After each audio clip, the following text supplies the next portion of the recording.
Whenever I see the Pac-Man game, I get excited. I'm always excited that anybody younger than I am, knows what that game is in the first place, and the fact that anybody still plays it, because it is the easiest. It's my go-to. It's on the phone. It's not the same. It's on the phone. And when I'm just in one of those awkward moments, like this morning, sitting there waiting to get the needle put in the arm, I'm sitting there just doing that and just enjoying myself until time seems to go by quicker when you got that to do. Where did you go for your vaccination? I'm very proud to say I went to Walmart. Okay. Really? They give them at Walmart? Hey, okay, I'll give you one better. I'll give you one better. I talked to somebody today that told me they got theirs at Harris Teeter. Okay. Really? The grocery store. Yes, the grocery store. And that sounds kind of suspect, going to Walmart to get your COVID vaccine. Yes, it does. But at least they got a building, a thing that looks like a doctor. They got a guy comes out in a white jacket, who could have just been some random dude. Yeah. And Walmart, it could have really been. Right. And he comes out with the needle, and he asked me a few questions, and I should have got a little suspicious when he was asking me to see my wallet. But he I should have known then, but no. But yeah, it's actually legit. It's okay. But I guess the way they're doing it is they're just doing it anywhere where the facility they can make it happen. Yeah. And I guess, Harris Teeter's is as good as any other place, I assume. I guess, yeah. I got mine in the PNC parking lot, so... That sounds way more official. I like that better. It was, I'll tell you, I was really impressed with the entire experience, just from, registration to booking the appointment to being there. First of all, I live literally 3 minutes away from PNC. So it's one intersection and then I'm there. So I turn in, they have everything coned off nicely. They're telling you where to go. The nice National Guard guys are pointing you around, and then you pull up, you scan your QR code where you already registered, and then they're like, oh, this is where you're going. And, in and out, maybe a full hour, and that's including the 15 minutes wait to make sure I didn't go into anaphylaxis. They only gave me 10 minutes they gave us 10 minutes. We said you can sit for 10 minutes and then you can get up and go shopping or whatever and go home, and to make sure you don't go into some sort of reaction to getting the shot. But so how is it like? That's got to be weird to deal with a military person guiding you around. I mean, that's kind of that's like every conspiracy theorist's wet dream, right? The military directing you. Papers, please. Where are you going? Got to swing in that line. Und again, no, not quite that. But well, hey, before we go any further, I just want to introduce Mike Davis, Michael Davis, to the show. Hello. Hey, Mike, it's good to see you, man. Thanks for making the trip up here. It's great to be here, and it's great to be here in your house. And I think the last time I was here was on, I can tell you the date. It was September 4th. I'll tell you, the only reason why I know that is because the messages that you and I've been doing via the Facebook Messenger. I think the last message was you telling me how to get here, and I think you told me Kevin is on stage right now. Kevin Lee, he's another musician. Yeah. He's on stage right now, and so it was September 4th. I thought it was earlier than that, but no. That was it. That was Rock the Pig, man, and you rocked it here, man. It was fun. I had a great time. A lot of cool people. A lot of people I knew, and there was, in fact, that night we played at Sophie's in Cary, and there was a. What's your thing again? Is it ATB? ATB event. Sorry, some people research before they come over to people's houses, and I don't because I'm slack. But anyway, there was an ATB event going on, and there were some people there. A lot of people that I think a couple people that had been here too, and they went to that event. So that was pretty cool. Yeah, man, you rocked it, and I hope you're ready to do it again. Oh, I'd love to. Yeah, we're gonna. Have you got a date? You know what? I kind of want to do it earlier this year, but I don't know. I'm a procrastinator. I got to plan better. I got to plan better. Are you really? Yes. All right, I'm in. Oh my God! Just you wait till. No, I'm the planner. Oh God. So when all of this, like literally like hours notice, hey, we're doing this, be ready. I kind of small aneurysm because I need at least depending on the brevity of the event, I need time to plan and execute. So that's been a true practice in my own patience. Yeah, I got to do it. Help creativity too. How well do I work under pressure? Well, one of you've got to be the reasonable one, and I guess that's your job here on out, right? And always. Pretty much. Since day one. Yeah. Well, don't look for me for that sort of thing. I'm terrible. That sort of thing. That's why other people handle certain aspects of my life. So. Yeah, you were talking about you had the COVID and the COVID vaccine. Laura got the COVID vaccine 3 days ago. On Thursday. So yeah. Did you have any adverse effects? Because she got sick. Okay. Well, how long did it take you to get sick? You didn't get sick the same day, did you? No, it was not same day. So first question for you, Mike. Which vaccination did you get? The Pfizer. Okay. I got the Johnson & Johnson. Oh, so you only have to get one. Exactly. Okay.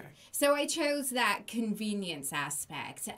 Little did I know that about 4 hours after my shot was administered, that particular vaccination was pulled from...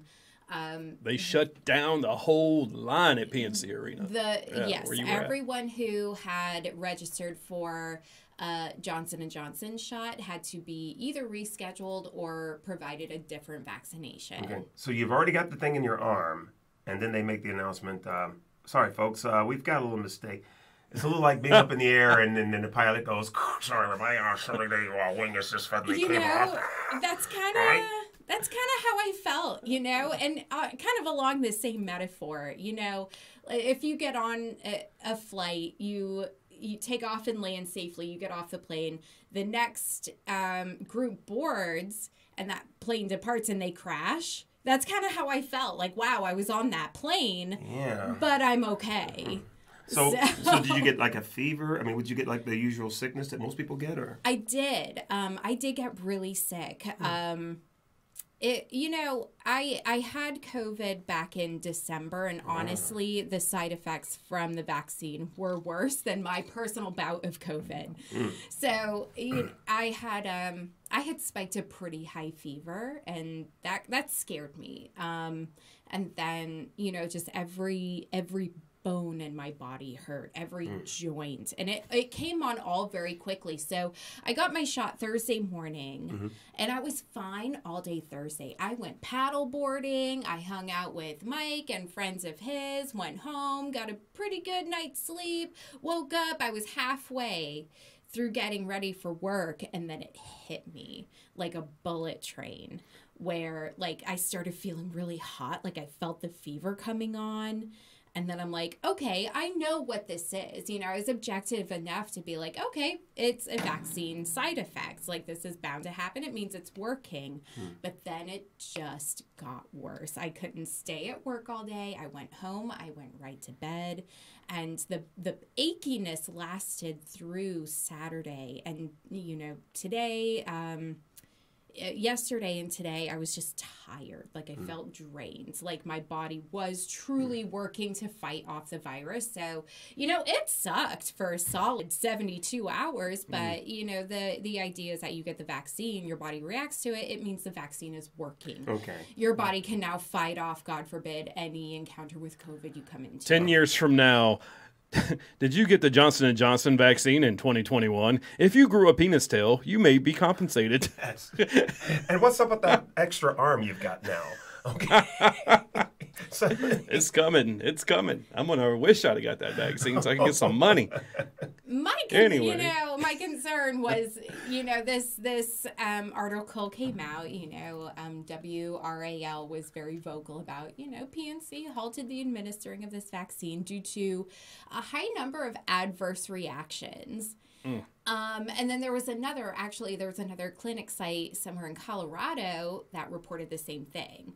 And that was it. Now, was that with the particular vaccine? Yes. With the Johnson? Just Johnson that's & the Johnson. one. What I've heard so far is, you're probably much younger than I am. I'm 100, so... yes, 112 now, but I just had you look real good, Mike. Okay, I looked at your Facebook and it said you graduated high school in 81. Yes, sir. Is that a fucking mistake? No, that's not a mistake. No, that is true. I graduated in 81, and then I was in a cult and I met this woman and she bit my neck, and that's the story. How were you 18 when I was born? That makes no... Wait, hold on, no. You were... No. Yeah. I see. How in the hell is that possible? You do not look that old. Yeah, I'm that old. Yes. So you're what, like 67? No, sir. I am 58. 58. Yes, I just turned 58. Remind me to edit out my poor math. Yeah, that was... That's the math mistake that I would make. Oh, shit. Most people know me. That's the kind that I would make. I was like, what the fuck? Okay. I'm never drink when I do math again. Yeah. All right. Yeah. So 58. You still, man. It's congratulations the to you. Cheers, man. Cheers. It's the biking and the kicking around and staying up too late and things like that. It's that music that keeps you going. It is the music. It's the music. Well, all the things that come with music. And I was very fortunate. I somehow avoided the drug thing. I think the drug thing was because, I started out as a jock. I was a jock. The old cliche, okay, why'd you get into music? To get laid. It's true. That's why. That was my only motivation. There was no other motivation. I didn't even think I was going to really do it for that long. I just thought I was just going to, get in a band with a bunch of dudes and we're going to roll around and we were just going to, do what young guys in their late teens and 20s do. And that was my motivation. And then I thought, hey, I'm actually not bad at this. Okay, maybe we'll keep this rocking, keep going. So that's really where it started. So, I avoided drug thing. I totally did. That's why I was telling you. I totally avoided drug thing. Was it around you? Did you have Yeah. Lots of people were, and I think it was the people around me that I saw, from everybody from the alcohol to the actual drug and drug dependency. And this is before crack. This is before any of that stuff was around. This was when, the other stuff, heroin, may have still been around and all that. But mostly around me, the people were just drinking and smoking weed. And none of it seemed to appeal to me at the time. And I just, like I said, I was a jock, man. What'd you play? I was a cross-country runner and a wrestler. Oh, okay. Yeah, I wrestled. I was really good. Pretty good. Pretty damn good. You went to Rose, right? Rose High. Yeah, yes. I remember Rose. I went to Bertie. So y'all were like our nemesis. We kicked you guys around. Yeah, man. I'm not even... well, you guys kicked us around too. So we had our share. No, y'all were always the dominant high school, man. I mean, y'all put out some professional athletes, right? Actually, we did. And, of course, the names all go blank on me now. I only remember, I think we had one, maybe two. Yeah. We played against a lot. I mean, we played against, oh man, I can't even remember the guy's name now. He played in the NBA for like 12 years. Went to Kinston. Shit, I'm gonna have to look that up. Yeah. Oh yeah, that was far from where I lived. Hey-town. Several professional athletes out of Kinston, or I feel like I'm making that up. I don't know. I feel like every time I was leaving Greenville, which was every waking moment of my life that I lived there. Why were you in Greenville? I got it. Just from that reaction, I want to know. Oh yeah, she's a Greenville girl, man. Are you from Greenville? No, I'm not from. She lived in Greenville. Oh, ECU? Yeah. ECU? No. Okay. Now I really want to know. Now I really want to know. This is good and great. Come on. What's a girl like you doing in Greenville? Yeah. I'll dip into that a little bit. So, I moved out of Richmond, Virginia to Key West, Florida. And I was in Key West, Florida for a year. And that was enough, to be honest. It's a very different animal when you are living there and working there and trying to build a life there. And I was a newlywed, too.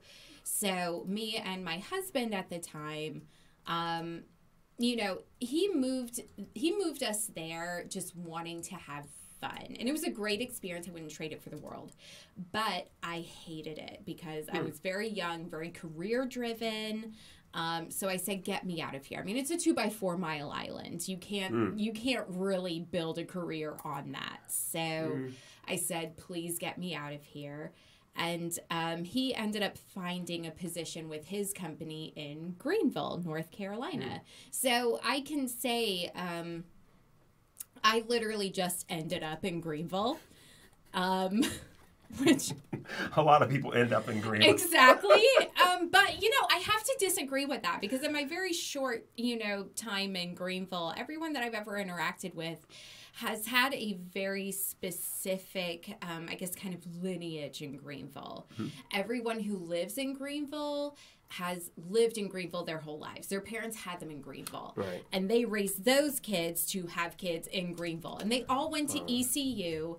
And maybe some of them escaped and went and moved to Charlotte or moved to Raleigh.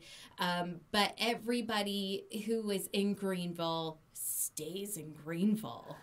Yeah, just judging by my Facebook page and the names that pop up every now and then, because for a while I didn't know who was still lived there, because most of the people that I knew exactly where they were, I could drive to their houses when I went to visit, like when my parents were still alive, I could go, you know, their houses, or those people are, you know, they're not there because I guess their parents have passed on, or they've moved in some other place, so they moved to some other towns. But I keep seeing these messages that keep popping up. Oh, I look it up, the profile. Oh, he lives in Greenville still. Okay, that guy still lives in Greenville. These people are still there, and a lot of us came this way too. A lot of us went. Me, my path was different. I went to Charlotte first, and we'll get to this if you want to hear something really interesting. Go for it. I was in a religious cult. Yes. Oh, okay. At one point, I was in a religious cult, and so. What was the name of it? Can you say? I wonder, can we get away with this? Oh, it was called The Way Ministry, The Way International. Okay. Yeah, look it up. It's pretty. The Way. The Way International. Yes. And so I went to Charlotte to work with this guy who was a member of that, had a business there. And then it didn't work out. I was there for a little while, and I came back. And then there's a gal I met. Yeah, see, there's always a woman involved in this situation. You know, again, going back to what I said earlier, we became good friends, and she was also involved. And so I ended up moving up to New Hampshire. We well, not with her, but just moving up there a little bit later. And got in this scene up there, just kind of hanging out and, you know, doing the whole culty thing. And then I met other musicians and started making music with people up there as well. And I met a woman later on that was really reason why I think my taste is as diverse. Well, part of the reason why my taste has got more diverse. It was always pretty diverse anyway, but it got even more so when I met this woman. She turned me on to things like Celtic music. I got really interested in that, and other folk music. Even you know, it's kind of funny coming from here. Even that's it right here. Huh? The Way International. Yep. Biblical Research and Teaching. That's it. That's it. You know, I did not want to interrupt. If you look at the history of it, Dr. Victor Paul Wherewell, you're probably going to see that name up there somewhere. He's long passed on. Oh. He died, I think. Yeah, Victor Paul Wherewell was the guy that started it. He's the founder. He's long passed. I think he died in '84, I believe. I think. And I was at that point I was probably gone from there. And there was another guy that took it over named Craig Martindale. That was the last name I remember. So this doesn't read culty to me. Like, this is... It doesn't. No. But of course, I'm sure that's the angle. But that's the angle. But see, the lure of things like this, at least for me back then, it was like, you know, I grew up in the church, you know, the fire and brimstone, you know, that sort of thing, like most people, you're coming up. And this had a different approach. In fact, how I got into it was through a substitute teacher when I was in I think I was in the 10th grade. She invited me to one of their, they call it twig fellowship is what it calls. So you got the tree, there's a twig fellowship. You know, that whole cute thing. That's kind of cute. Yeah. And so I went and enjoyed it. And, you know, she was a really nice lady. And it was a very diverse group of people. You know, if you want any reference, you can look back at the church that Jim Jones led. It also looked like a very diverse group of people. You know, it wasn't like, you know, typical churches. Everybody, you look around, everybody looks just like you. They're all, you know, the same race. They're all the same everything.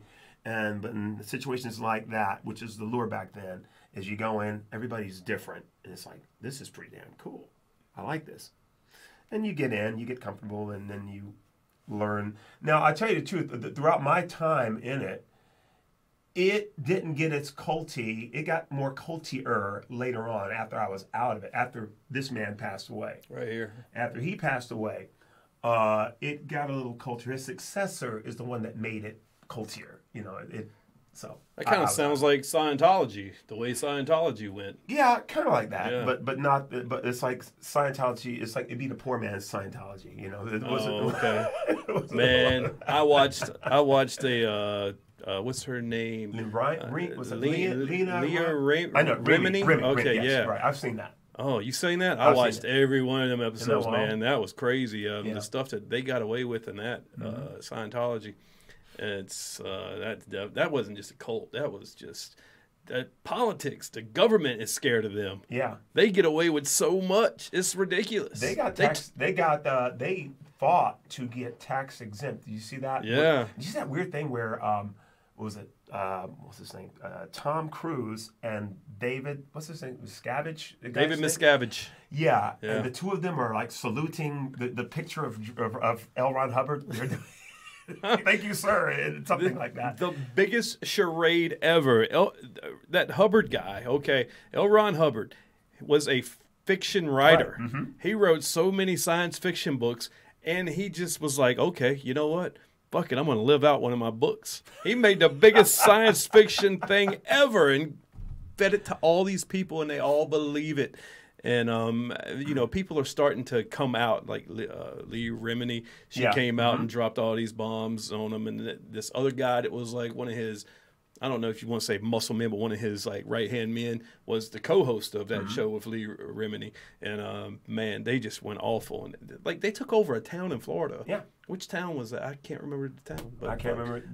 That's another true sign of a cult. The culty thing is when they take over a place and this is probably long after that. You know, well, I'm not accusing them of them. Some of them might do it, where they want to sleep with your wife. I don't know. At what point does it get to that point where okay, now it's time for me? You know, okay, everybody's in, we're all good. Okay, now sounds like a swingers club. They're putting pineapples on the front porch. The guy in the front, usually the guy at the head of it. Okay, he gets to sleep with everybody's wife. Yeah. It's usually that's the way it works. I don't know if that's necessarily what Scientology does, but it seems like that seems to be the path that it always takes. That when it yeah. But Scientology is something else, man. I mean, it's probably nothing like this. I mean, this is probably nothing like Scientology. No, like this isn't quite. It's in fact, like I said, when I was in it, it got sort of like culty, as you would define cult. It wasn't until afterwards, until after Victor Paul passed on, and then the guy that took it over after him made it a little bit more like that. Like, give us some examples. Like, what was culty about it? Well, he wanted everybody to, I think, write the pledge allegiance to Craig Martindale, who is the guy. No. Yes, he wanted things like that. Pledge allegiance. Pledge allegiance. Well, there's your first red flag. Right. And unfortunately, I was working at what's the place here in town? Not here in town, in Raleigh, at one of the fresh market, and I just happened to go out on break, and I saw the Way International sticker on this dude's car. I said, I'm gonna wait till this guy comes out. I waited. He came out, and then he told me about it, and then I talked to some other people. They said, yeah, after Victor passed on, this guy Martindale took it over. This guy I think a lot of them, there was a mass exodus from it. I'm surprised that there's even a website for it. Oh, it's still rocking, man. This is updated 2021, wow. So yeah. Yeah, but that was the word I got, and I was like, okay, thankfully I got out when I did. So who knows what I would have done. All right, well, you know what? Let's digress a little. Sure. I want to get into your music. Sure. So, what got you started? Like, when did you realize you had a voice and that was your thing? You wanted to start singing? Well, I was always a singer. I was always a singing guy around the house. Wanted that. You know, I don't come from a musical family. I mean, like, none of us were really, you know. We all sang. Mom sang in church. I sang in the church thing as well. You know, whenever I did, even though I wasn't there every week to do it. But it was just years and years of just listening to music on the radio and not even thinking about how that stuff is produced or who produces it. It wasn't until I came home one day after watching Hee Haw, You know, I can't. And watch Hee Haw. I used to watch Hee Haw every Saturday at 7 o'clock. And it was after watching, at 7 o'clock on Saturday nights. Yep. And this was one of those nights of hanging out, and I saw Buck Owens, and this would have been the Hee Haw when. This is the Daisy Duke era of Hee Haw. Do you remember this? Well, you were too young. You weren't even born yet. What am I talking about? What, Jesus. Pre-75?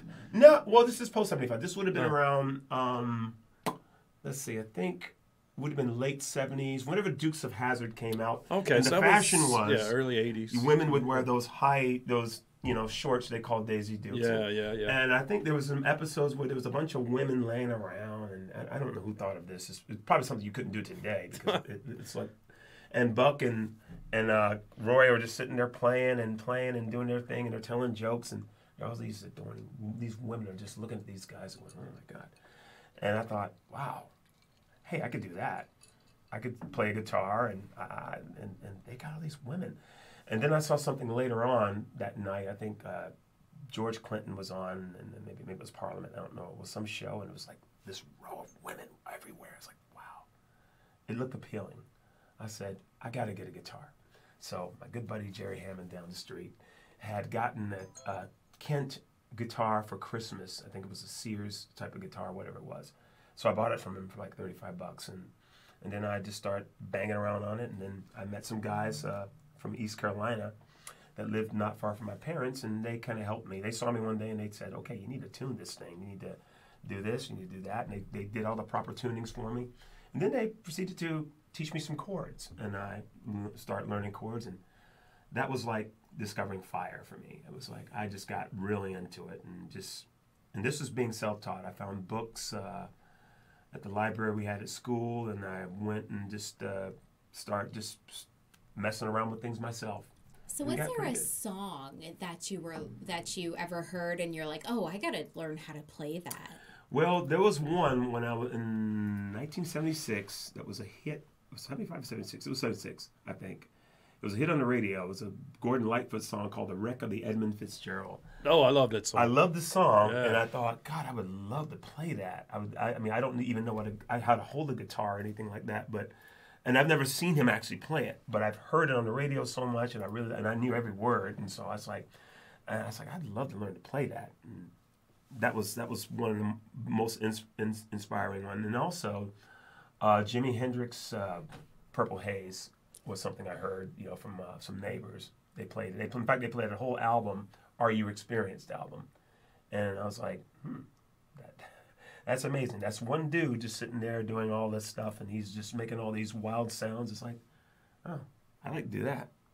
It took me a while, but I eventually figured it out. I've always been impressed by people that self-teach themselves to play guitar. I've tried, and I don't know if being in your 40s, it's probably hard to learn. It's probably hard to learn something new like that. I mean, I tried to play like a couple of strands and bought me a new guitar, and I just lost patience with it. But, I mean, how long did it take you to get proficient? Like, you could sit there and play a whole song? Probably about less than a year. I think the first songs I really started to sing were a bunch of Neil Young songs. I think it was a song called Old Man. Me and my best friend in high school was this guy named Joel Mauger. We still, he lives in Chapel Hill now.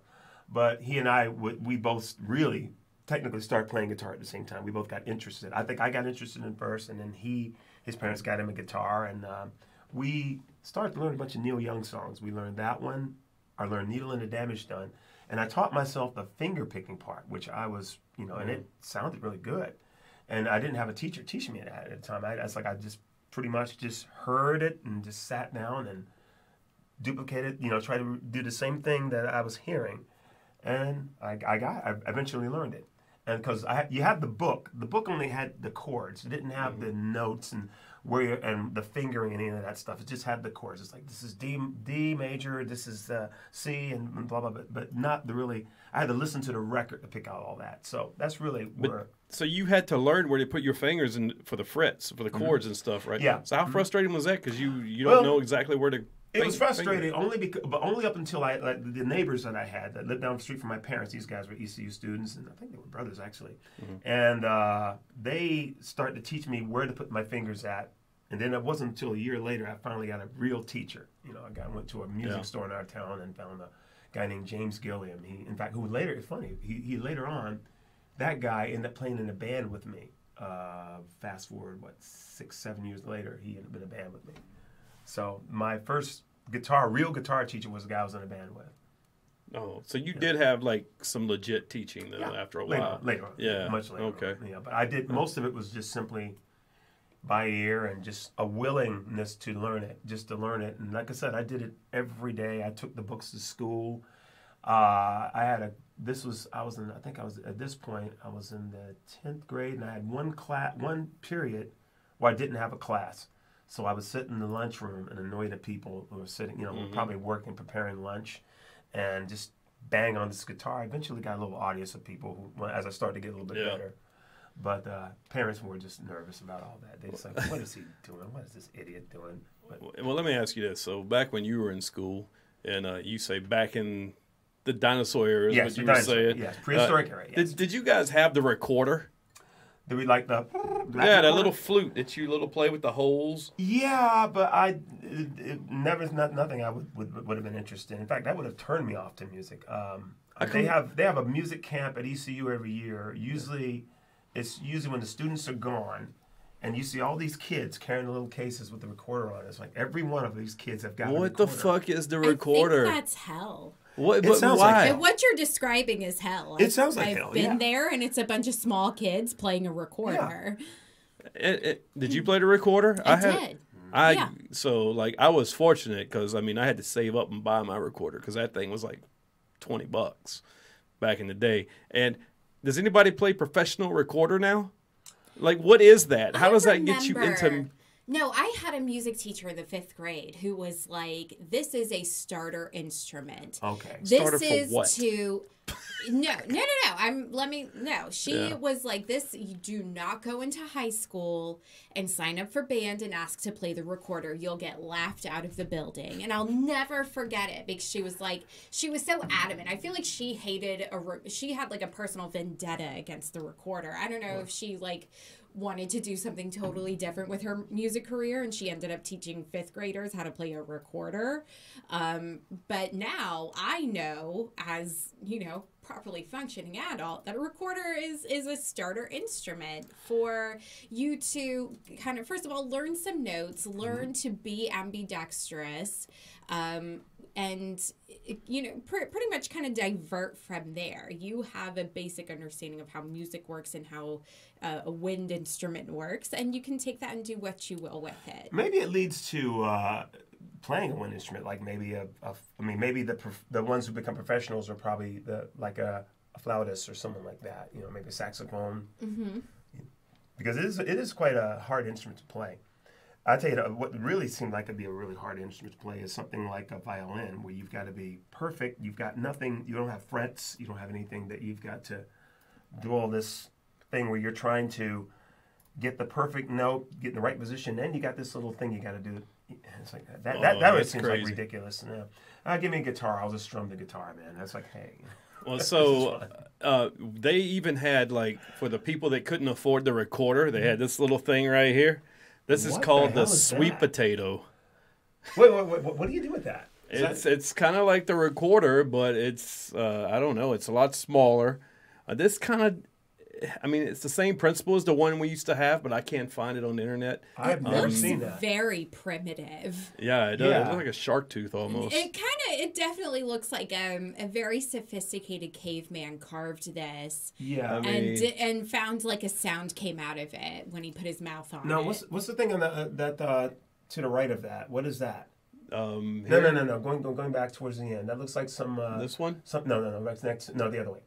No, go the other. Okay. Oh, here. That looks like something I would have ordered to dry my hair. Looks like a laser gun from Star Trek. Yeah. It looks like something you smoke pot out of. Either that or a toy for other things, but we won't talk about that. But anyway. Yeah. Yeah, it looks like. Yeah. There's a bunch of these things. Look at 3 answers for this item, by the way. I don't see the one that I used to play. Oh. And Michael, are you telling me that you carved an instrument out of stone? Okay. I get mine was plastic. Yeah. You mean I got robbed? I don't think I played the right sweet potato. Yeah, I think I would probably rather play a sweet potato than this thing.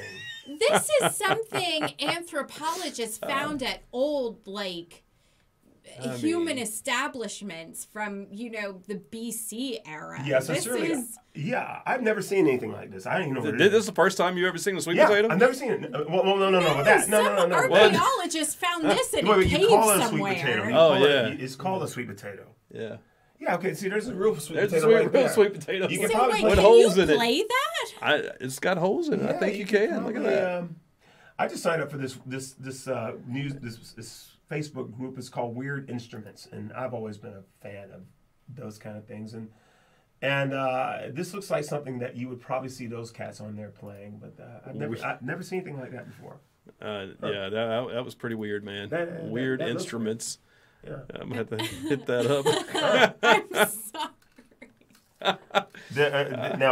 Now I've taken this to a different place, have I? I don't know. Oh, no. Weird instruments. You can never take it too far in this studio. No. I mean... I didn't want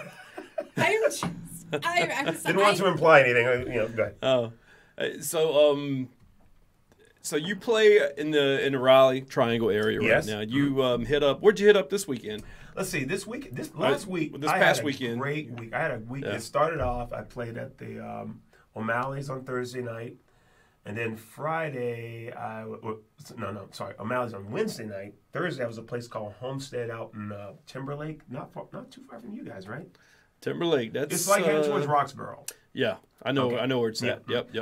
There's a nice, cool place that I play there. And then Friday, I played at Mac's Tavern with Mick, my keyboard player. And then Saturday, we ended at Real McCoy's.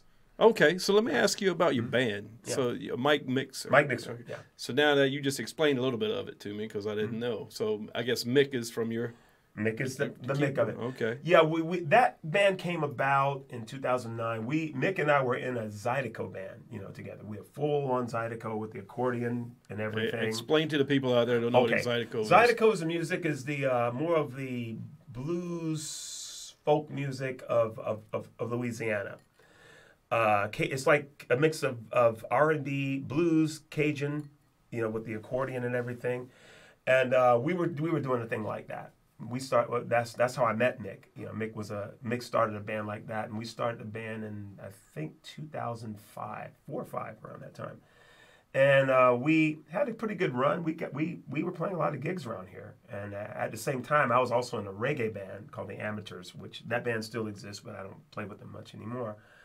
The thing about a Zydeco band is there's one very key component to that band is your accordion player.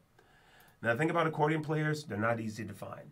Hard to find a dude who plays accordion. I own one. I'm not very good at it, but I can play a little, but not enough to front a Zydeco band. And by the way, typically in a Zydeco band, usually the front guy is always the accordion player. In this case, it was me, the guitar player. I was the singer and everything. And eventually the accordion player quit, and it's hard to find an accordion player, so... the band dissolved eventually, and so when the band dissolved, Mick and I decided we were going to keep going, and we formed the band. I think we had our first gig at a place in the town I live in. It was called the Flipside back then, and our first gig, I didn't know what we were going to call ourselves. I thought we were going to call ourselves Mike and Mick, and then Mick showed up and said we're going to call ourselves MikeMickXer. So it's like my name, Mike Mick, and it's like M-I-K-E, and then M-I-C-K. XER. Mm-hmm. And our joke was the drummer is XER. So it was a drummer, a guy named Gary Greer, who was playing with the band with us in the Zydeco band. And we were just going to do a lot of rockabilly because at that point I really wanted a full-on, like with guitar, like with the Gretsch guitar, 1950s Gretsch type guitar, a guy with a stand-up bass, and a guy playing a very simple drum kit. We could be even if a snare and a hi-hat, fine. If he didn't want to play a full-on kit. That's what I really, really wanted to do. But that was really hard. So the compromise was MikeMickXer, which was we did a lot of rockabilly, but we incorporate the reggae stuff in there and everything else that we do now. I tell you what is amazing about your style, man. You can play from and you say it on some of your websites, like from Elvis. You play some great Elvis. You play, and then you go from Elvis to Bob Marley. Yeah. And then that was the idea. Some Dwight Yoakam, Marvin Gaye, and then Jason Mraz. Yeah. You're all over the place. That was the idea, but that's more like what and that goes back to, or my approach to that goes back to the stuff I grew up listening to. In our town, in Greenville, there was one station called WOOW. It may still exist. It was an AM station. Again, this is back in the horse and buggy days. WOOW. Yes, big wow. WOOW. I had a guy that talked like that. But yeah, that station played everything. You heard if any artist had a hit, whether it was Aretha Franklin, Johnny Cash, you would hear everybody. Everybody was on that station, on that one station. And then there was another station in Little Washington called WITN, which played a little bit more rock. Channel 7. Yep, a little bit more rocking. So you know about that station? I know about Channel 7. Oh, yeah. Oh, yeah. They had this thing, Whitney the Hobo up there. Oh, you remember Whitney the Hobo? I met him. It was one of the happiest days of my life. Wait a minute. I didn't think you'd be old enough to remember Whitney. I remember Whitney the Hobo. You know, David Crabtree. He used to be on WITN back in the day when he was younger. Wow. Whitney came to my school when I was in elementary. You know, in elementary, I think I was in the 2nd grade. He was a weatherman. Yeah. Yeah. Whitney the Hobo. Oh my God. I just aged myself. Look at that. And what was the guy that the straight guy was? The straight guy Smiley, or what was his name? Oh shit. It was Whitney. There was a Hobo, but then there was the straight guy. You know, the guy that was kind of his controller. I don't remember his controller or sidekick or anything. Yeah, it was a sidekick guy, and I think it was either Smiley. I can't remember the guy's name. I remember he had on a suit, short, dark hair, and big ass glasses. Yeah, but that was no Whitney. Whitney was full on clown. He was but the guy who his partner, whoever the guy that was, I don't know. I remember I had the biggest crush on the female anchor at 6:00. It used to be David Crabtree and then her, and I cannot remember her name. But David Crabtree, he's still kicking it out here. He's still out there. WRAL or something like that. Yeah, he's still out there, man. Yeah.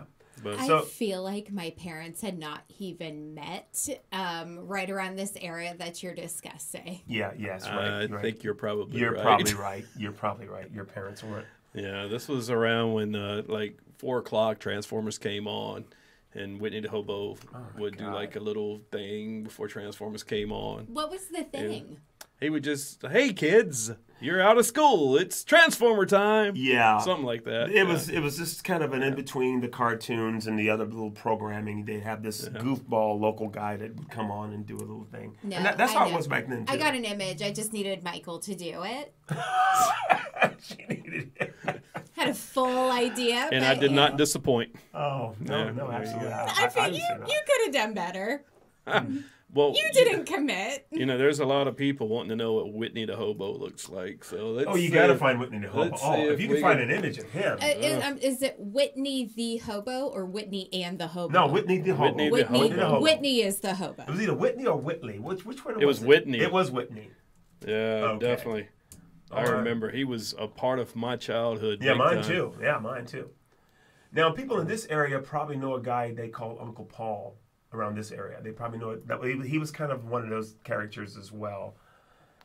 That's around this area, and but you and I lived out a little east, so we had Whitney the Hobo, and they had Uncle Paul, and there was some other guy. But it was a thing back then. They always had a dude that was usually a little whimsical kind of thing going on, who would be like the MC of the. In some ways of the he would be like sort of the hype man of the commercial of the TV shows that were coming on, whether it was cartoons or it was usually something geared towards kids. Wasn't that guy's name Jack Roper? I think that was his name. Roper, yeah. Yeah. I don't know how I remember this shit, and I can't remember what I ate yesterday. God, man. I can't believe it. I cannot find a picture of Whitney the Hobo on the inner tubes. Oh my God! I had LeVar Burton growing up. He was the whimsical kind of, bridge between. This is it. A stuffed doll of Whitney the Hobo. God. Kind of looks creepy though. Yeah. Okay. Yeah. Now I'm gonna have nightmares. Are y'all familiar with the story of Robert the doll in Key West? Say it again? I don't think I am. You mean Robert the doll, the Navy-looking guy? Mm-hmm. Yeah, I know all about that story. I'm getting those vibes. Yeah, but the thing about Robert the doll is if you look at it without permission, disrespect him. Right? Yes, you have to be very polite with Robert. Yeah, right. And even still, like, I'm very shaken by Robert, so I feel like I want to be like, Robert, sorry, we're not talking shit. Like, you know, full respects, man. Okay. You probably should explain Robert the Doll. How do you explain Robert the Doll? Oh, geez, I did not mean to go on this tangent, but now I just saw this impossibly creepy doll, and I'm like, wow, do y'all know what Robert the Doll is? Robert is creepy. So Robert is said to be possessed by the devil. He is in the... Oh, no. Look what I found. That's it. I found Whitney. And that's the sidekick. Is it Smiley? I can't see what his tag says. Where? That's the guy? That's the guy. The sidekick dude. He's a straight guy, and Whitney was of course, you know, being a clown. Man, look at that old-ass TV camera. Yeah. God. The Pepsi logo. Yeah, that's old Whitney the Hobo. What does it say? Funny Page? The Funny Page. The Getty Image found. I don't even know what this is from. Wow. That's crazy, man. There it is. That's him. That was him. That was a flash from the past. Looks like he'd be driving around a white van with like free candy spray painted on the side. That was his part-time gig. He was actually the weatherman. He was the guy. He was the guy. But he was in the same outfit. Yeah. He went from recording to driving around the creepy white free candy van. Yeah, he was that guy. All right. So what was your story? No, sorry, I got totally derailed. Yeah, I derailed you. You mean Robert? Yeah. I got well, I think, from my understanding, Robert was owned by a lonely kid. His dad was like a dentist or something like that. And Robert is actually named after the kid who owned the doll, right? Am I understanding? Am I getting that right?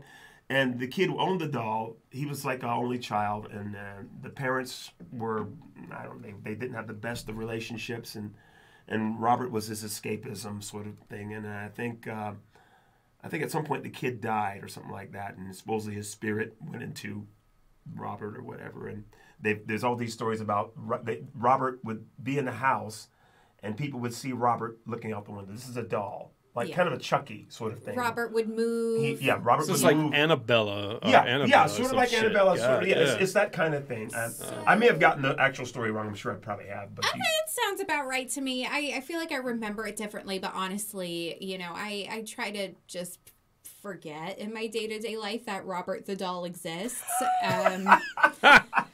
So Robert the Doll is now on display in a museum in Key West. Right. And he is in a glass kind of enclosure. Mm-hmm. And nobody touches Robert. Right, and you have to ask permission. And you have to ask permission to take his picture. To take his picture. Mm-hmm. Oh my That's Robert. God. That's Robert. Yeah. Yeah, you know, that is creepy as fuck.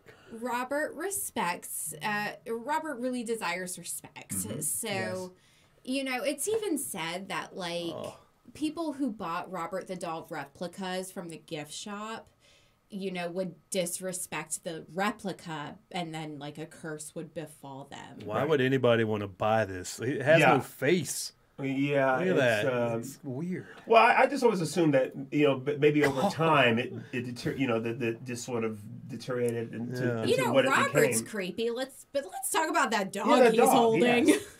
And look at the position he's holding the dog. I don't even want to think about that. Yeah. Look at that frown. Robert, I know you hear us. No disrespect. No disrespect. We're all just having fun here. Okay. I'm just here to cover our bases, guys. Yeah. Mm-hmm. But no, yeah, that's kind of the story of Robert the Doll. You know, if you don't ask permission to take his picture, people who work in the museum have to tell Robert goodnight before they turn out the lights and close up the museum. So, you know, they're really talking to like an actual full like entity. Right. And, you know, I respect that. You know, I don't feel like I need to have any kind of, you know, interaction with Robert myself. And the whole year that I lived in Key West and, you know, all the times I've been, you know, I was just, you know, I respect Robert, therefore I will not be in his presence. I don't know. That sounds like some shit they should make a movie out of. No, or maybe they have. There's a series, I think it's called Lore. That is streaming now on Amazon Prime. If you have Amazon Prime, I think you can watch it for free. It's if you have, of course, you have Prime. But I think it's various stories and various like this. And Robert the Doll is one of them. You know, are you a binger? Yes, I am. Oh, I'm the worst, man. Well, what's your go-to platform? You on Netflix? Yeah, but you know the thing is, I have one series I've watched, and this goes back to my age. I'm a huge fan of the Twin Peaks series. You guys remember those? Vaguely. I never watched them. Yeah, I never watched them. It's my favorite. In fact, they only did 3 seasons, and the 3rd season came out 25 years later. The filmmaker who created it, the creator of it, was a guy named David Lynch. He created Blue Velvet, which is actually filmed here in Wilmington. Lost Highway, what's some of his others? Wild at Heart, Mulholland Drive. His movies are very strange. Very, very strange. But they're the kind of movies you watch and you watch again, and every time you watch it, you pick up something else. Even the series, it's like I watch it, and I've watched it a countless number of times. I always pick up something different. So that kind of holds my attention. That's the kind of stuff I like. Stuff I don't instantly get, and I have to really, sit and discuss it with people. Because, in fact, it became a thing even back then when Twin Peaks was on the air. They used to have Twin Peak parties. Like on Friday night. I think it aired on Friday night. It was that big? Yeah. This would have been around 89, 90, around that time. Okay. Now, I never got to see them when it aired. I had a girlfriend at the time. She would record them, and we'd watch them together on Sundays, when I got done playing. Aww. And, yeah, it was our thing. But, that's goals. But it was parties. There was parties that people would have around it. Because, you watch one episode, and you go, okay, what was that all about? He's just... I wouldn't recommend watching the series unless you maybe watch a little more of his work to kind of get into how his mind works. Yeah. He has a tendency to take very mundane things that people doing. It's almost a cross between Quentin Tarantino without the violence. There's some of the violence, but it's like a creepier Tarantino almost. That's David Lynch. Any of his movies are that way. So I'm hearing like some M. Night Shyamalan. Yeah, it's got elements of that. There's elements of surprise, which is not quite like, but at least with M. Night, there's a resolution. There's the thing that you weren't expecting. That's M. Night's approach. Like in The Sixth Sense and my favorite, The Village. You ever see The Village? I did see The Village. The thing. It's like the punchline is coming. When it's going to come. The punchline. Of course, spoiler alert. I know to your listeners. With The Sixth Sense, the guy's being dead the whole time. Sorry about that. They haven't seen it by now. They're just shit out of luck. I'm pretty sure that those beans have been spilled. Right. I feel like everyone I won't do that. I won't do that again. Okay. All right. Sorry about that. If you haven't seen it. Somewhere some guy has been waiting 20 years He's been waiting 20 years to watch it, and I just completely ruined his whole evening. Or watch The Village and see the little punchline, the thing at the end, because that's M. Night, but that David Lynch doesn't do that. You walk away from a Lynch film going, what the fuck did I just watch? They walked out of the woods onto a highway, and they were like, "We're in the future." Yeah, it was. They're in. Yeah, I just spoiled it. He did it. Shit. Okay, I didn't do it this time. He did it. Okay, folks, he did it. Look, that show, The Village, freaked me the hell out because who were those pig people? I'm like, the people wearing the pig. That was a crazy movie. Yeah, yeah. It was that. I felt like that was less of a slap in the face kind of ending or resolution than the first time I watched The Sixth Sense, and I think that's true for everyone. Yeah, I wish that's one of those movies I wish I'd seen in the theater. I saw it a year after it was released. This is going back to the days when you still rented movies from Netflix. Remember that? Renting movies?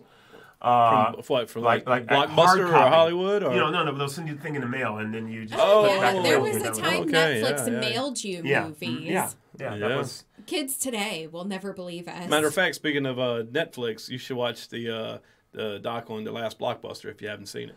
No, I have not. Is that actually about The Last Blockbuster? They have one more Blockbuster video in Oregon. Yeah, man, we talked about it. What's that town? I don't remember. I'm on the spot. Oh my God. I don't remember the town. I hope they're busy. I hope people utilize it. Do they? It's like a novelty now. They won't shut it down. So it's more like a museum at this point. Yeah, it's owned by Dish Network. And Dish Network, is it Dish Network or the other one? DirecTV. One of them two own it.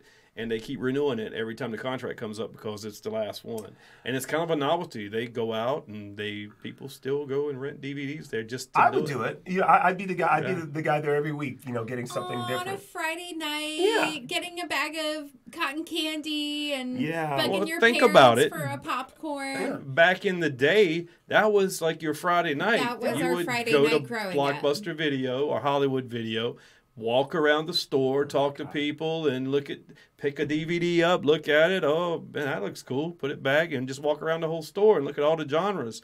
That's a part of history that this generation just doesn't have. Yeah. And it's a part that, you kind of miss in a way. Yeah, I miss that. I miss one thing, one of my side jobs I did, in the years of playing music is I've always worked in record stores, and this is going back even to days when vinyl vinyl was on its way out at this point. CDs and I think CDs were becoming a big thing and people were buying cassettes and things like that. And there was still some vinyl left. But the idea of just going through and just thumbing through things and looking or just going in just with the idea of, okay, I don't know exactly, I have an idea of what I want, but I want to be turned on to something that, just by the cover. I used to buy records, this is before, the idea came later on where there are stores that opened up that would allow you to they would even if they didn't have an open copy, they would actually open a copy of something up and let you listen. This is before then. And so the only way you can shop, you either have to know about the band or an album cover. I just remember when I was in high school, I was the biggest trouble when I was a 12th grader. So tell us about this trouble. It's a week before my birthday. It was a week before I turned 18. I was pissed off. I think that's something I wanted to do. My parents wouldn't let me do. I'm just pissed off. So, okay, I'm going to get something. I want something just rude. Punk rock was big at the time. It was getting, it was pretty big at that point. And I saw this record with these three guys. You need to pull it up. The album was called The Ace of Spades by a band called Motorhead. Oh, yes, I know that. We love Motorhead. Definitely know that. The album cover. Look at the three guys on the album cover. Lemmy, Filthy Taylor, and what was the other guy?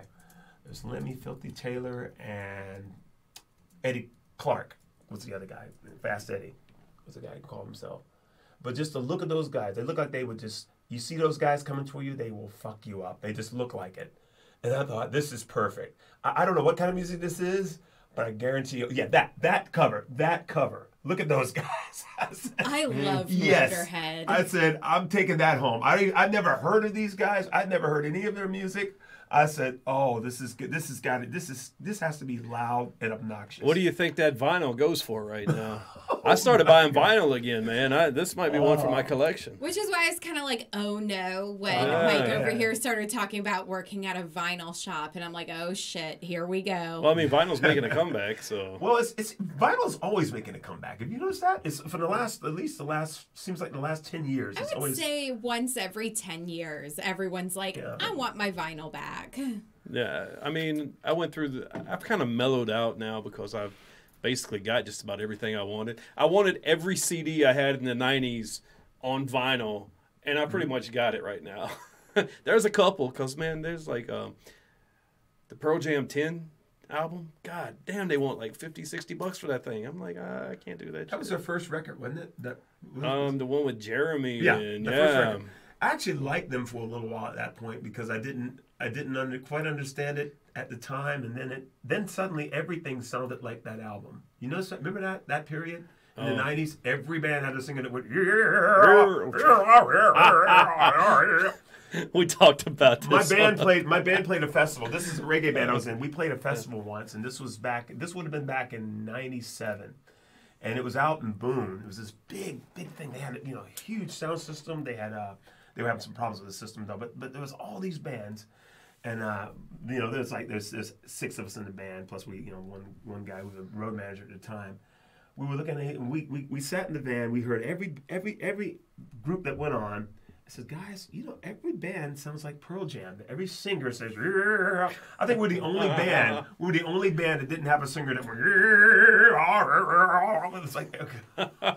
Because that was the thing at the time. That was the thing, and we just weren't gonna do that. And then, but yeah, that first Pearl Jam album was fantastic, and That's my era. Everything sounded like it afterwards. That's so funny because I remember having a conversation recently, and we were talking about this song, "Turn the Page." We were listening to Bob Seger.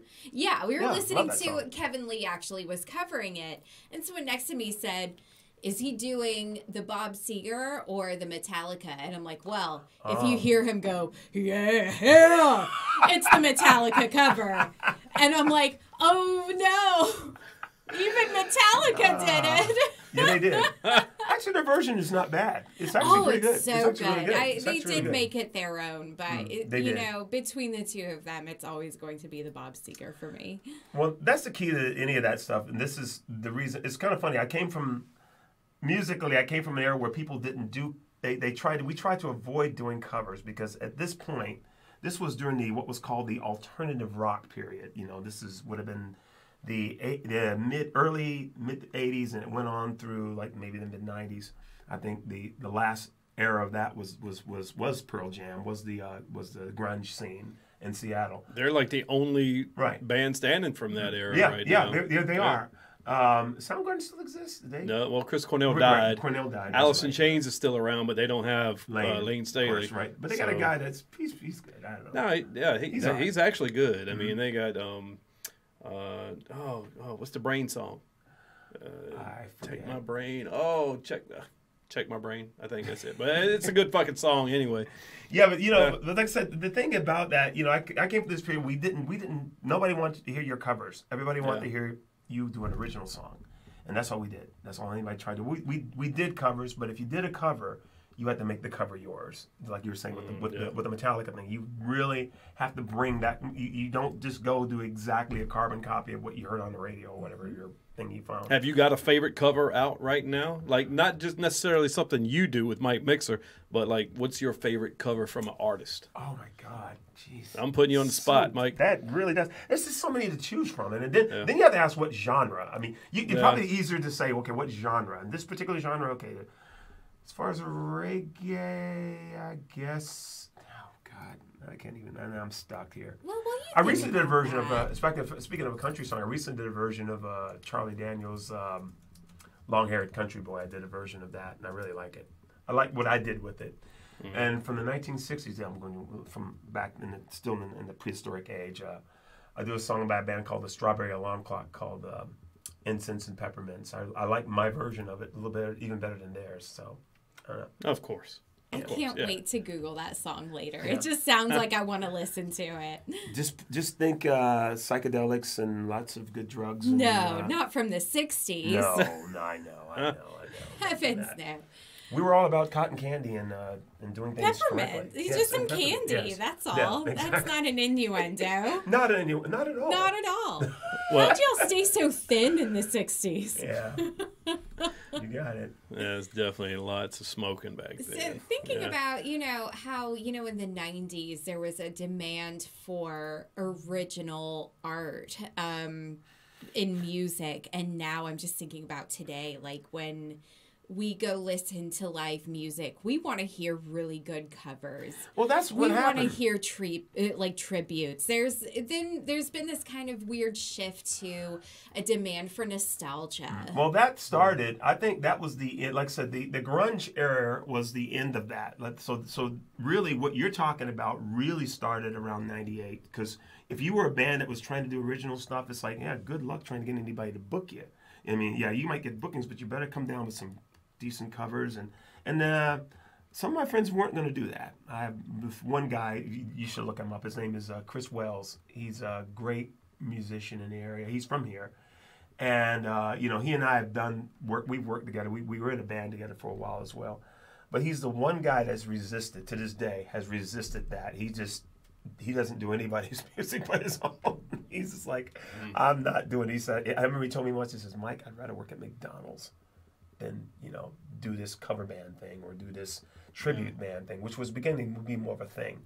And folks like myself said, okay, I just kind of gave in and said, oh, screw this. I'm just going to do this and maybe put out some original stuff and maybe add it on and see if anybody's interested. But, the only way you get work is you have to do, at least around here is you have to do that sort of thing. That's what it seems that way. It could be a positive to do cover stuff too, because we know a guy, Lee Robinson. Yeah. He did a lot of cover work, doing a lot of Guns N' Roses covers, a lot of AC/DC covers, and he was actually one of 4 to audition for the Axl Rose part of AC/DC right now. Wow. He didn't get it, of course, because Axl got it, but now he's got his own band called the LA Maybe, and they just put out 2 singles that I'm pretty sure they're going to be pretty nice. Wow. So you're saying he auditioned for the part that Axl got when Brian Johnson is he now? Is Brian Johnson back now, or is I don't think he's back. Will he ever be back? Was he sick, or what happened to him?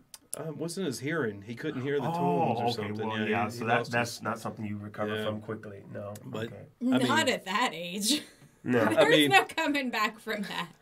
Like, night after night of Marshall amps and things just like cranked up to 11 every night of that. Yeah, I feel like he had good for you. Really good run, but once that started going, we can just respectfully let him bow out. And honestly, I'm still kind of shocked to know he's like still alive, considering like a lot of my favorite musicians around in that age group are dead. I mean, like Mick, Mick and Mick Jagger, but they're not even touring anymore. Are they still touring? Or? Yeah, I guess every now and then they put out something, but it's always funny that when a band like that puts out music, it's like when they put out the music, the new album, when they go out and play, they do the tour. It's like, do you play stuff from the new album? Nobody wants to hear that, right? No. You got to do the Jumpin' Jack Flash. God. You got to do the Start Me Up. You can't. Which leads me to my next question. So let's say Alice Cooper, who's still alive and kicking, releases another album. Mm-hmm. Is that still classic rock?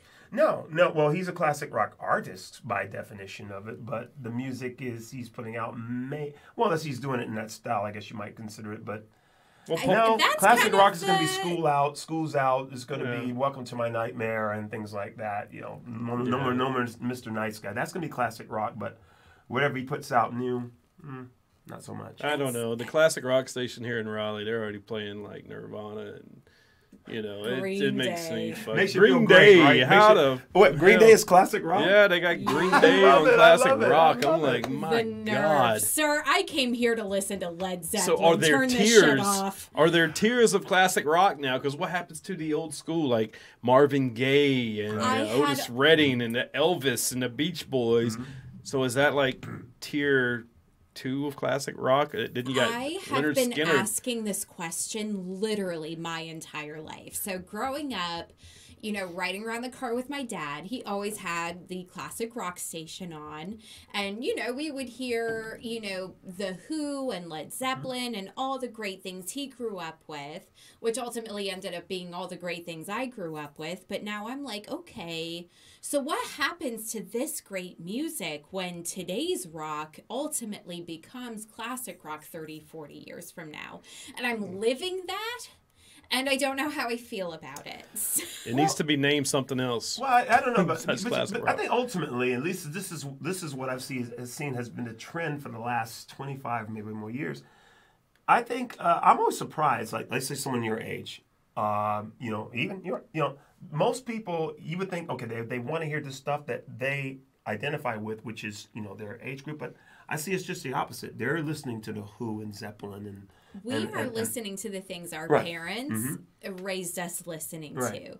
So I'm, occasionally I'll get, this cute, like late 90s kind of bug, and I'll want to listen to some boy bands, some poppy stuff. Even some, Red Hot Chili Peppers, which is also making an appearance on the classic rock station, by the way. So, we're all old. The rock I kind of grew up listening to, was, my parents' rock, but also I developed kind of a heavier taste. So, something I couldn't help but notice was 100.7 is not playing Megadeth. So, who's playing Megadeth? That's a different kind of thing. I don't know if their music. Who's playing Motorhead? No one's. Time to play the game.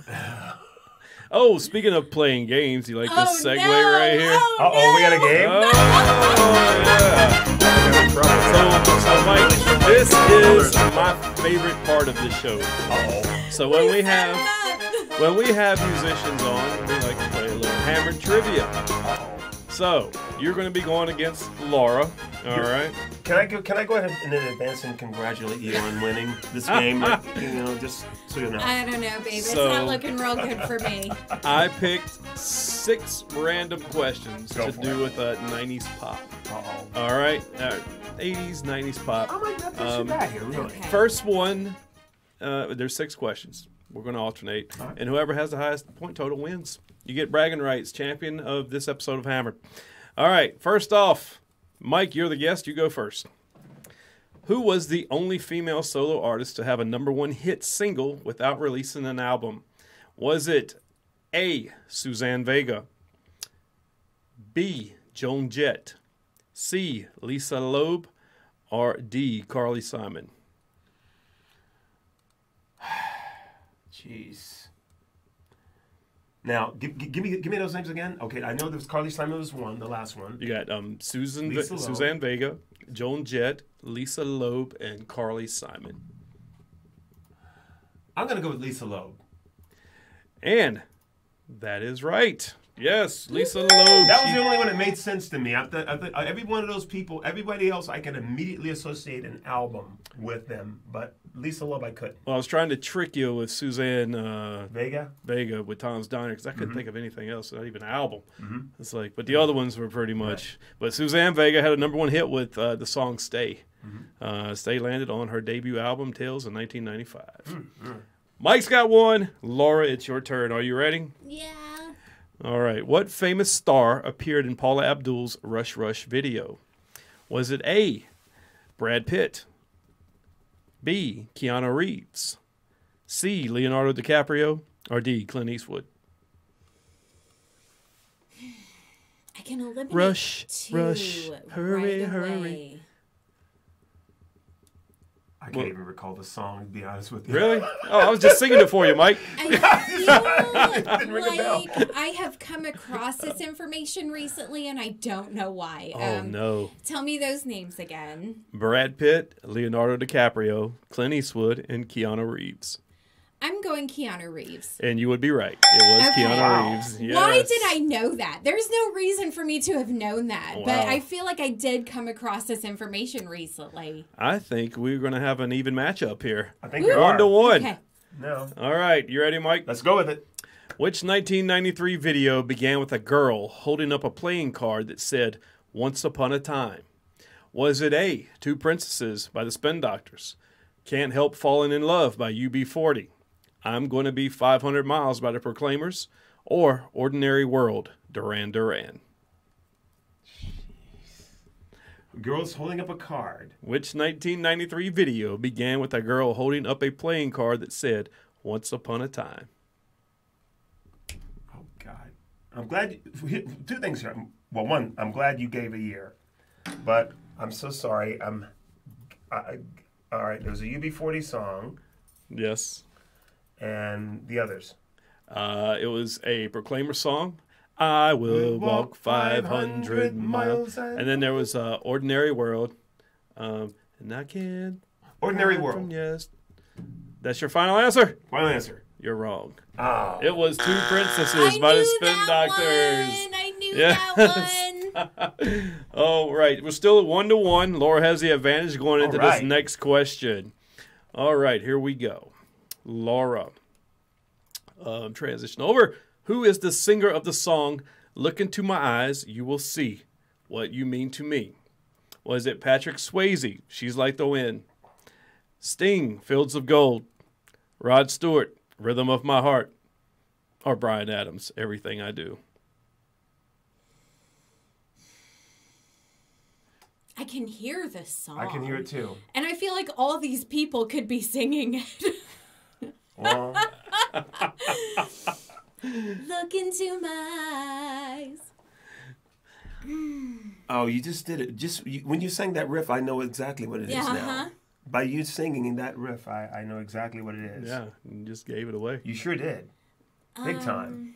I think you should be on a timer for this one. I feel like I'm gonna go Bryan Adams because I'll be offended. You hate Bryan Adams. I know, which is why I have to say Bryan Adams, because if it was Bryan Adams, I feel like I'd be shamed a little bit. It is Bryan Adams. Okay. And yeah, you sang the riff. You sang the riff. You did. Look into my eyes. I fucking hate Bryan Adams. I'd rather sit in silence for 40 minutes than listen to Bryan Adams fucking caterwauling into a microphone. I've never had that kind of disdain for Bryan Adams. Wow. But I can't imagine anybody. I mean, he seems like I don't know. He seems like a decent that song was in Robin Hood. It was in the one Robin Hood movie where Robin Hood didn't have an English accent. You have to give Bryan Adams props. That's the qualification. I like it. I don't think I've seen that Robin. You have not seen Kevin Costner's version. Kevin Costner, right? Yes. We are definitely watching that. We need to talk about the only Robin Hood that matters is Prince of Thieves. That was No. Sorry. Men in Tights. Men in Tights. Oh, I love Mel Brooks. Is my hero. Mel Brooks is an I grew up with mine. Mel Brooks, Me too. and he's one of my biggest. You just like it because that Cary Elwes guy plays Robin Hood. He was in Princess Bride. Cary Elwes. Elwes, whatever. Don't mispronounce that. And yes, Cary Elwes is a great character. He was in Hot Shots too. He was also in Saw. Okay, so we're just talking about what great range he has. Anyway, Mike is focused on trying to get back into this. He's down 2-1. Let's get back in, baby. Mike, you need this one. Are you ready? Go for it. All right. So we got which Michael Jackson song hit #1 position in 1995 on the Billboard 100 singles chart? Was it Bad, Beat It, Man in the Mirror, or You Are Not Alone? 1995? 1995. That would be You Are Not Alone. And you are right, sir. It is 2-2. You are not alone. That's all I'm giving you.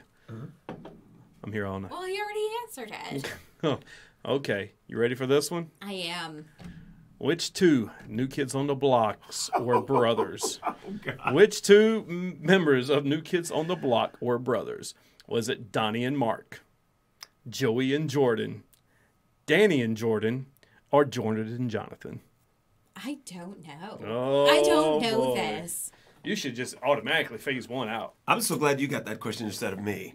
I'm so glad you got that Okay, great. one. I'm thrilled I'm not the only person here who has no idea. Brad and Jacob. That's not even an option, so you are wrong. Brad and Jacob. Well, you did better than I did. So it's not Donnie and Mark because they are actual brothers. But Mark's not a New Kids on the Block. But that's the only thing I knew. I knew Marky Mark was Mark Wahlberg. Mark Wahlberg was his brother was in New Kids on the Block. I knew that. So Jordan and Jonathan Knight were brothers. Okay, I will file that away for future use. In fact, I think as punishment for not getting that right, I think you should listen to an entire box set. And yes, I'm going to get brutal. An entire box set of New Kids on the Block's music. Do they even have a box set? On cassette. I'm sure it's coming out on vinyl. On cassette. Yeah. Make it worse. So first, now I have to find a cassette player. Yes, which is part of the punishment. You have to find a cassette player. You have to actually find one. And then you have to listen to the entire thing. All right, so this is the first time we've ever had this happen on Hammer Trivia. Wow. And we've had, three of them now? This is our third. Our third. We have a tie. And the tiebreaker question is actually coming into play here. Now, the way this is going to work, the first person to slap the table gets to answer this. All right. Oh, my God. Get my slapper ready. They will be the winner. We got to get the same level. Come on. What singer hit #1 with a midget in his band who passed away towards the end of 2000? Was it Kid Rock and Warwick Davis, Eddie Vedder and Vern Troyer, Bon Jovi and Tony Cox, or Kid Rock and Joe C? Oh, Lord. Jeez. If I get this wrong, I have a friend who, she hears this podcast, she's going to kick my ass. Okay. All right. Because I have a feeling. Laura done put her hand down. She's giving up. It's one of those, it's got to be one of those Kid Rock ones.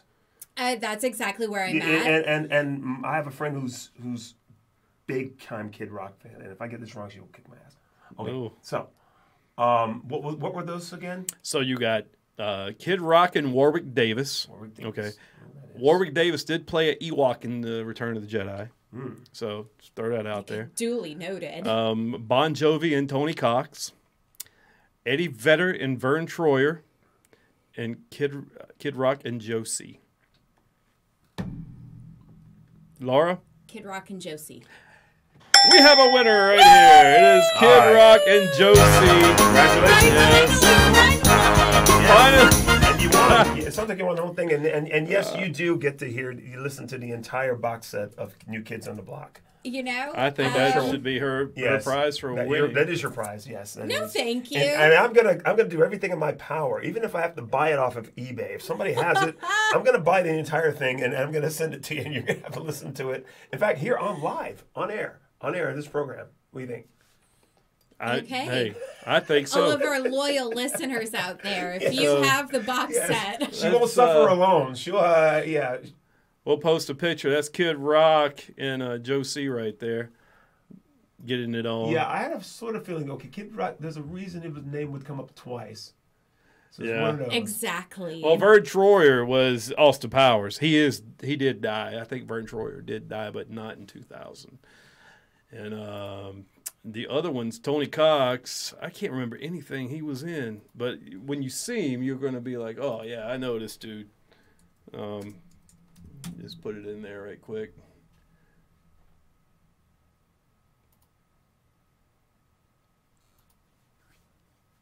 Yeah. Oh, yeah. I feel like we all know who he is. I don't know what he's in. I remember him. And Warwick Davis. So is he still alive? Is that the one that passed away, or is he? No, he's alive. Josie's the one that passed away. Okay. Died. Tony Cox is 64. That guy's 64 years old. He's 3'6". So, speaking of birthdays, Mike, just a question. Are you a water sign, perchance? Yes, Pisces. I knew it. Why? Why'd you know? Because we talked about this with Godiva. The best musicians are Pisces. They feel differently. Wow. They express themselves differently. I knew you were a Pisces. I'm in a club. And just the fact that you recognize that makes me... Just really warms my heart. The part that I knew, and I'll tell you this, the part that I knew I'm talking to a Pisces was when you were like, I got in a big fight with my parents and I just needed to listen to something rude. And I'm like, yep, he a Pisces. Yep. Yep. The Motorhead did it for me. I got that album home and put it on, and the first thing is the Ace of Spades, the Ace. You ever heard that guy? Oh yeah, so good. That was Triple H's like entrance music in the WWE. Actually, it Time was to play the game. Actually, the first song on the record, and on the vinyl version of that record, was a song called "The Chase Is Better Than the Catch." It's his first song, so it's just loud, rude, hard, and just like you turn it up to as loud as you can, and you will have a confrontation with your parents and anybody else around you. God, I love Motorhead. Yes. Here's why I love Motorhead. A little heavier than like the music I grew up listening to. However, what is in my kind of entertainment window is SpongeBob SquarePants. And he's heavy now. He's heavy. In the SpongeBob SquarePants movie, when SpongeBob and Patrick are going into the motorcycle bar, you're hearing Motorhead singing in this cartoon. So I just had to throw that out there. Huh. Just had to, huh? I had to. And then now later in the movie... Now you got to pull it up. You probably can't play it. You probably can't play it. I ain't got no reason to be paranoid. How about she just sings it for us? There we go. Yeah. All right. So is that the workaround? Is you can sing it, but you can't play the thing, right? Look, so if you post something like that on YouTube, it'll get like smashed. Yeah. It'll be like copyright violation. Can't monetize. An excellent point. Yeah, so... Also, later in the SpongeBob SquarePants movie, they did a cover of Twisted Sisters. We're not going to... Take it? Take it. No, that's not Twisted Sister. I know what I wanted to ask you, Mike. That's Twisted Sister. Yeah, that is Twisted Sister. Yeah, we're not Dee Snider, yes, that is. No, that was before you were born. I know. Confused. Like most of my music. She's a keeper, man. I love it. I love her music taste. It's awesome. So, all of my favorite musicians are dead and dying. So okay, that's the best reason. Well, Mike, I got a question for you before we end this podcast. What if you could play with one musician right now, past and present? Who would it be? Okay, this is gonna be somebody nobody knows. This is a guy. If I could just meet him, and sit down on a bench and, that 1 hour to talk to, I would love to play music with a guy named John Cage. You've ever heard of him? Never heard of it. He's a 20th century classical composer. Even though his music is more avant-garde than so it's weird. But he's been a guy that's always fascinated me from whenever I hear him talk about music, because he has a very different approach towards it, and it's right up my alley.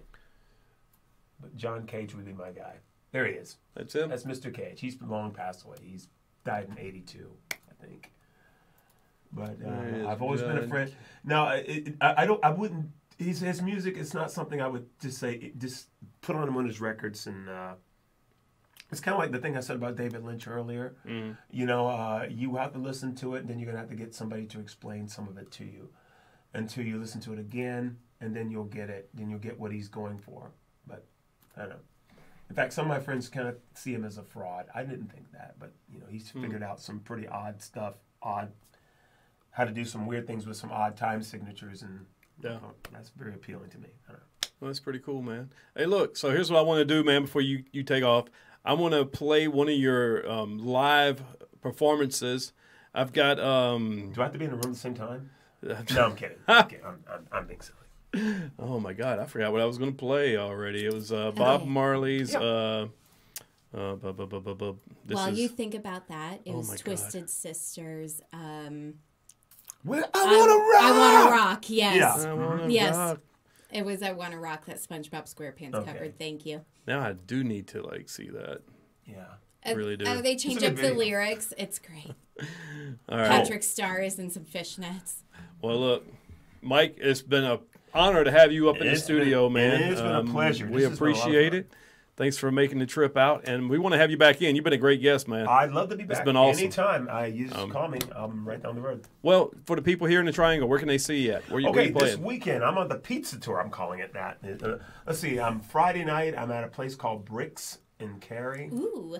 And I'm going to do the cheat thing here and look up the time so I can give that to you. Yeah. Okay. I'll also post I pulled up the weather, too. Isn't that great? Okay, I'm at a place called Bricks in Cary. Good pizza too. You ever been there, Laura? Oh yeah, I love Bricks. I've never actually. I played there. I played there several times already. But this will be the first time in a while. Yeah, I'm at 6 p.m. 6 to 9, and then the next day I'm at a place called Bowstrings Brewyard. That's in Raleigh, I think. Yeah. Never been that one. Neither have I. This will be the first time. Kind of want to go there, just because none of us know what it is. It's on Wake Forest Road, so it's a little closer to you. Okay. Yeah, it's on Wake Forest Road. That's from 2 to 5 p.m. And then I think MikeMickXer, we may have a gig. We had originally a gig at a place called Desi's in Morrisville, but that's got canned for whatever reason. I don't really know. Well, is there a website? You got a website? Well, there's MikeMickXer.com. Well, both have Facebook pages. MikeMickXer has a Facebook page and a website, and then Mike Davis Experience has both Facebook, and I'm linked from the MikeMickXer site. All right, yeah, just check out those websites. I'm linking right here on Mike's name here. And just go to events, check those out. You'll know where I'm playing, and you'll know what's going on, and you can be part of it. Yes, right. That's right. Be a part of the MikeMickXer Experience, everybody. Or Mike Davis Experience. Oh, the Mike Davis Experience. He goes solo. Well, sometimes like we haven't had our drummer with us in MikeMickXer for a while until this past weekend. He's been a little spooked with the COVID thing, so so it's been just me and Nick playing, doing the duo thing, and we've been calling that the MikeMickXer Experience. We just thought it'd be funny that, but. When we're not doing that, it's MikeMickXer, and then there's the Mike Davis Experience, which is a solo thing. Cool. Yeah. Well, Mike, thanks again, brother. And for you people out there that have not experienced Mike Davis or the MikeMickXer Experience, I'm going to play a little something for you right now. This is one of his videos from one of his performances at some unnamed venue. Thanks whoever recorded this, unnamed recorder. But here it is. This is the MikeMickXer Band and little Bob Marley, Stir It Up, to end this podcast with. Thanks again, Mike. Thanks for having me, brother. Thanks a lot. Laura, thanks for being here. Aw, thank you. All right, we'll see ya, and peace. Until Bye. next time. Bye. Bye.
Jamaica, we say dubwise. Huh, huh, huh, huh, huh, huh.